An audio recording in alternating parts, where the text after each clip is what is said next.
자, 경제 읽기 시간입니다. 오늘도 다양한 경제 현안들 짚어보죠. 김대호 경제학 박사와 함께합니다. 어서 오십시오. 네, 반갑습니다. 예, 저희가 이제 저출산 얘기하면서 고령화, 인구 고령화에 대한 얘기도 항상 저희가 문제로 짚어왔고, 근데 오늘은 고령화도 고령화지만 우리나라 노인 빈곤율이 또 OECD 회원국 중에서 가장 높은 것으로 나타났다. 이 관련 얘기를 먼저 해보겠습니다. 66세 이상 노인 인구의 소득 빈곤율이 40.4%였다고 해요. 네. 주요국이랑 비교했을 때 얼마만큼 심각한 겁니까? OECD라는 국제 기구가 있습니다. 선진국 어떤 멤버십을 관리하는 기구인데요. 여기서 이 이른바 선진국에 해당하는 37개국을 대상으로 조사를 한 통계가 나왔습니다. 예. 여기서 우리나라 노인 빈곤율이 또 1등을 차지했습니다. 아주 단연 1등이에요. 2009년부터 내리 14년째 계속 1등을 하고 있습니다. 나라별로 비교해 볼 때도요. 우리나라하고 비슷한 나라는 에스토니아, 리트비아, 리투아니아 뭐 이런 나라들은 사실은 우리보다 경제력이 좀 많이 뒤지는 나라죠. 그렇죠. 비교가 좀 어렵고요. 미국이랑 비교하면 거의 저 절반이군요. 그렇습니다. 예. 미국 노인들에 비해서 우리나라 노인들은 빈곤자들이 상대적으로 2배 이상 많다라고 볼 수 있고요. 일본에 비하면 거의 뭐 3배. 영국에 비하면 3배고, 일본은 2배고, 예. 영국에 비하면 3배네요. 그렇습니다. 예. 그리고 프랑스는 5% 정도로 나타나거든요.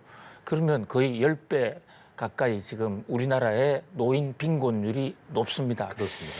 노인 인구도 많은데 노인들이 이렇게 가난에 허덕이는 이것은 아주 큰 사회적 문제가 될 수가 있다. 네. 왜 이렇게 한국이 노인 빈곤이 높냐는 것은 첫 번째 우리나라의 연금제도.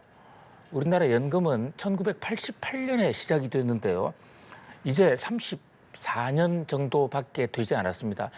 그래서 한평생 보통 20대부터 60세까지 연금을 내면 40년 정도는 내고 연금을 타게 되는데 우리나라는 지금 가장 많이 내는 그 납부한 사람이 한 30여 정도. 네. 그러다 보니까 상대적으로 보험을 그러니까 국민연금을 납입한 기간도 적습니다. 거기다가 소득 대체율이라는 평소에 젊었을 때 소득 활동이 있을 때 받던 그 소득의 연금이 얼마냐를 나타내는 소득 대체율이라는 게 있는데요. 이게 우리나라는 31%밖에 안 돼요. OECD 평균은 50%거든요. 네. 그러니까 소득 대체율도 낮고 특히 나이 많은 연세가 많은 분들은 아예 연금 제도가 생기기 전에 직장 생활을 하신 분들도 많기 때문에 한 푼도 못 받는 분도 적지 않습니다. 그렇군요. 거기다가 공적 연금뿐만이 아닌 사적 연금, 뭐 금융기관을 통해서 하는 이런 사적 연금이 외국의 특히 유럽 국가들은 많은데 우리나라도 이게 사적 연금 생긴 지가 아주 일천하고 그나마도 비중이 낮습니다. 그렇다 보니까 지금 노인 빈곤 문제가 세계적으로 가장 심각하다 이렇게 볼 수 있습니다. 노후의 안정이 참 삶에 있어서 중요한 부분인 건데 중요한 부분을 짚어주셨습니다. 국민연금도 낮게 받게 되고 소득 대체율도 낮고 그런데 보면은 얼핏 보면 일본에 이어서 2위로 우리가 이제 한국의 65세부터 69세 고용률, 그러니까 일을 더 하게 된 거죠. 예. 더 하게 된 건데 이런 비율은 일본에 이어서 2위로 높았는데 그럼에도 불구하고 빈곤율 1위다. 이건 뭐 어떻게 해석해야 되냐 이런 질문도 나올 수 있겠어요. 그렇습니다. 이제 유럽 국가들하고 비교할 때요. 이 유럽 국가들의 경우에는 노년이 되면 거의 일을 하지 않습니다. 그래도 연금만으로도 소득 대체율이 60%, 70% 되니까 젊을 때 받던 돈의 60, 70%를 받을 수가 있습니다. 근데 우리나라는 이게 30%밖에 되지 않다 보니까 그 부족분을 메꾸기 위해서 근로를 합니다. 그런데 노인 일자리라는 게 상당수의 경우에는 급여가 굉장히 싼, 그러니까 좀 값싼 일자리가 많이 있거든요. 그래서 노인들이 근로를 해봤자 그 부족한 연금 수입을 충족할 정도가 되지 않는다라는 이런 분석 결과도 나오고 있습니다. 그야말로 한국 노인들은 일도 많이 하는 데다 하지만은 소득은 가장 낮은 그야말로 최악의 지금 노년을 보내고 있는 그런 상황이라고 볼 수가 있습니다. 그렇군요. 한국의 노인 빈곤율이 이제 나이가 많을수록 올랐다는 점도 그렇고요. 소득 불평등 정도를 보이는 지니 계수도 높아서 한국 노인 집단이라는 것이 이제 사회 평균보다 훨씬 더 심각한 소득 불평등 문제를 갖고 있다는 점도 문제로 주목되고 있는데요. 가장 큰 이유는 뭐라고 봐야 될까요? 예, 지금 말씀해 주신 지니 계수 그 대목도 굉장히 주목할 만한데요. 지니 계수라는 게 그 소득이 어떤 편중이 되어 있는 경우에는 지니 계수가 높게 나타납니다. 네. 그러니까 공정하게 다 같이 어렵다면 지니 계수가 낮게 나타나는데 소득이 평등하냐 불평등하냐를 따지는 것이죠. 그 우리나라 노인의 경우에는요. 지금 연금을 받더라도 국민연금의 경우에는 평균 국민연금 그 수급액이 약 45만 원에서 55만 원 정도 됩니다. 예. 그런데 공무원들의 경우에는 약 300만 원 정도가 돼요. 거의 6배네요. 예, 그러다 보니까 많이 받는 사람과 적게 받는 사람 차이가 굉장히 크고요. 또 같은 국민연금 중에서도 젊을 때 소득 얼만큼 넣느냐에 따라서 이 연금이 달라지는데 그 격차도 큽니다. 특히 이 노년층의 경우에는 아예 연금이 없었던 사람들이 있기 때문에 그런 계층과의 차이가 크고요. 또 하나 주목할 대목은 여성과 남성 간의 이 연금 소득의 차이가 아주 급격히 가장 크다는 것입니다. 우리나라는 남자들이 대부분 직장 생활을 하고 여자들은 요즘은 많이 근무합니다만 직장 생활을 하지 않은 경우가 많았죠. 네. 그런데 이제 노년이 돼서 연금 받을 때는 직장 생활을 한 사람들은 연금을 많이 받지만 직장 생활을 하지 않은 여성들의 경우에는 연금이 거의 없게 되는 거죠. 그나마 이혼을 하지 않고 같이 살 경우에는 부부가 같이 받으니까 뭐 보충을 할 수가 있는데 남편이 사별했다든지 이렇게 되면 그 연금이 또 이 유족 연금은 급격히 줄어들거든요. 그렇죠. 그래서 한국 노인이 최악의 세계에서 가장 빈곤한데 그 중에서도 한국의 여성 노인들은 그야말로 극악한 수준이다 이렇게 볼 수 있습니다. 그렇군요. 어쨌든 고령화 속도 빠른 상황에서 늘어나는 증가하는 노인 인구의 빈곤도 우려되는 상황이기 때문에 대책이 필요하다. 이렇게 정리를 좀 해보겠습니다. 자, 다음 이슈. 현대차가 러시아 우크라이나 전쟁 여파 때문에 가동을 중단해왔던 러시아 공장 현지 업체 결국 매각하기로 결정을 했네요. 그렇습니다.